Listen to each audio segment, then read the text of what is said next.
মারামারি করেন না, মারামারি করে ঠেকাই দেন নাই। পারিবারিক বিরোধের জেরে যশোরের কেশবপুরে বসতবাড়িতে হামলা ও মারধর।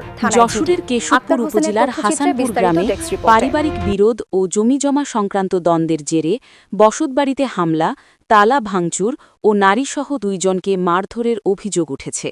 এ ঘটনায় ভুক্তভোগী মঞ্জুর আলম পলাশ কেশবপুর থানায় একটি সাধারণ ডায়েরি জিডি করেছেন। জিডি সূত্রে জানা যায়, বুধবার 31 ডিসেম্বর সকাল আনুমানিক 9:30টার দিকে কেশবপুর থানাধীন হাসানপুর গ্রামে হাসানপুর বাজারের সভাপতি মঞ্জুর আলম পলাশের বসতবাড়িতে এ ঘটনা ঘটে। অভিযুক্তরা হলেন রেহানা পারভিন, মোহাম্মদ জিয়াউল আলম উজ্জ্বল, রোকসানা পারভিন পলি ও মোহাম্মদ আবুল কালাম আজাদ। অভিযুক্তদের মধ্যে প্রথম 3 জন মঞ্জুর আলম পলাশের ভাইবোন এবং একজন ভগ্নিপতি। ভগ্নিপতির বাড়ি মনিরামপুর উপজেলার মনোহরপুর ইউনিয়নের কপালিয়া গ্রামে অবস্থিত। অভিযোগে বলা হয়, দীর্ঘদিন ধরে পারিবারিক কলহ ও জমি ভাগ বণ্টন নিয়ে উভয় পক্ষের মধ্যে বিরোধ চলছিল। এর জের ধরে অভিযুক্তরা ভুক্তভোগীর বসতবাড়ির শয়নকক্ষের তালা ভেঙে জোরপূর্বক দখলের চেষ্টা চালায় এবং অকথ্য ভাষায় গালিগালাজ করে। প্রতিবাদ করতে গেলে অভিযুক্তরা মঞ্জুর আলম পলাশের স্ত্রীকে টানা হেচড়া করে বাড়ির সামনে পাকা রাস্তায় ফেলে এলোপাথারি কিল ঘুষি মারেন। এতে তিনি আহত হন। স্ত্রীকে রক্ষা করতে গেলে মঞ্জুর আলম পলাশকেও মারধর করতে থাকে। এক পর্যায়ে বাঁশ দিয়ে তার মাথা ও মুখমণ্ডলে আঘাত করলে তিনি আহত হন। চিৎকার শুনে স্থানীয় লোকজন ও প্রত্যক্ষদর্শীরা এগিয়ে এলে অভিযুক্তরা প্রকাশ্যে প্রাণনাশের হুমকি দিয়ে ঘটনাস্থল ত্যাগ করে। পরে স্থানীয়দের সহায়তায় মঞ্জুর আলম পলাশ ও তার স্ত্রী কেশবপুর উপজেলা স্বাস্থ্য কমপ্লেক্সে গিয়ে প্রাথমিক চিকিৎসা গ্রহণ করেন। মঞ্জুর আলম পলাশ ও স্থানীয়রা জানান, এর আগেও এই পরিবারের ওপর একাধিকবার হামলা চালানো হয়েছে এবং বিভিন্ন সময় ভয়ভীতি ও হুমকি প্রদর্শন করা হয়েছে। কয়েকবার আইনের আশ্রয় নেওয়ার পরও এই পরিবার কোনো কার্যকর নিরাপত্তা পাননি। এ ব্যাপারে অভিযুক্তদের বক্তব্য নিতে গেলে তারা ভিডিও ধারণ বন্ধ করতে বলেন। পরে কোনো বক্তব্য না দিয়ে উল্টো সাংবাদিকদের ওপর চড়াও হন বলে অভিযোগ পাওয়া গেছে। এ বিষয়ে কেশবপুর থানার অফিসার ইনচার্জ সুখদেব রায় বলেন, ঘটনার খবর পেয়ে পুলিশ ইতোমধ্যে ঘটনাস্থল পরিদর্শন করেছে। এ ঘটনায় একটি সাধারণ ডায়েরি জিডি হয়েছে। বিষয়টি তদন্ত করে আইনগত ব্যবস্থা গ্রহণ করা হবে। আমি ভোরের নামাজ পড়ে বাড়িতে যাই, বাড়িতে যাই একটু শুয়ে পড়ি। শুয়ে ওই যে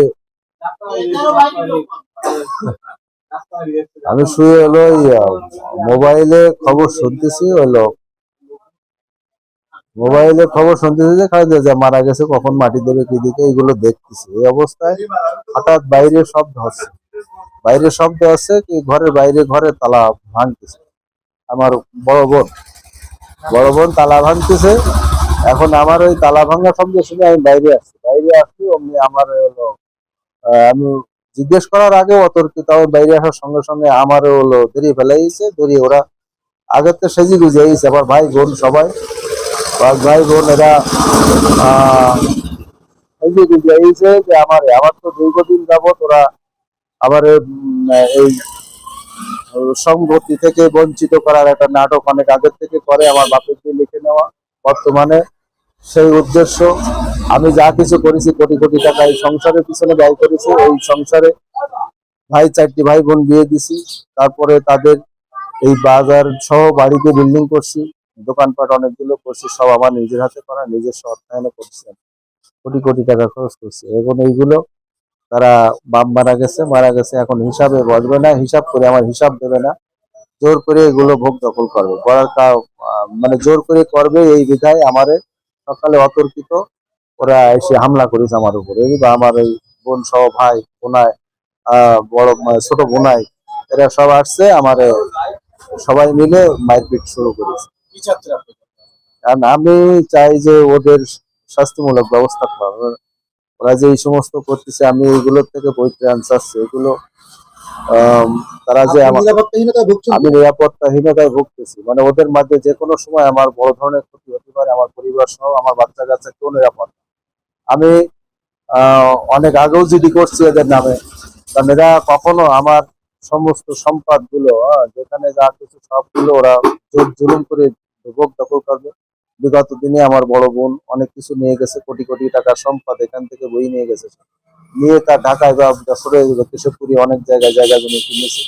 তার সমস্ত সহযোগিতা আমি করছি, এগুলো এখন কোনোটাই সব অস্বীকার করতেছে। এখন তারা যেটা বর্তমানে আছে সেটাই জোর করে মুখ দেওয়া, কোনো হিসাব কিতাব না দিয়ে জোর করে ইদানিং কালে কোটি টাকা খরচ করে আবার একটা বাড়ি কাজ করছি, সেই টাকা পয়সা কোনো কিছু বুঝে দেবে না, তারা জোর করে সবকিছু ভোগ দখল করে, টোটাল বাড়ির থেকে আমারও উচ্ছেদ করবে সেই পরিকল্পনা।